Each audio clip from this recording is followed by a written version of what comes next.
Guna meningkatkan kenyamanan aktivitas di bulan suci Ramadan, PT PLN Persero Unit Induk Distribusi Sumatera Selatan, Jambi, dan Bengkulu atau UID S2JB mengajak masyarakat untuk membayar tagihan listrik di awal bulan.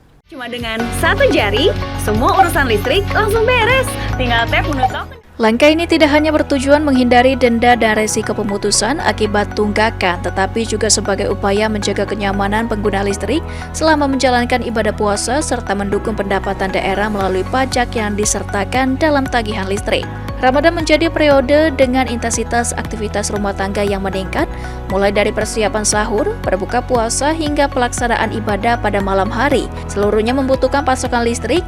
PLN UID S2JB menilai kedisiplinan dalam membayar listrik tepat waktu menjadi bagian penting agar pelanggan dapat menjalankan aktivitas tersebut tanpa kekhawatiran administratif.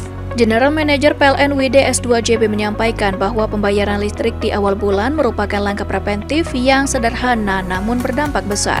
PLN menetapkan periode pembayaran listrik pasca bayar setiap tanggal 1 hingga 20 setiap bulan.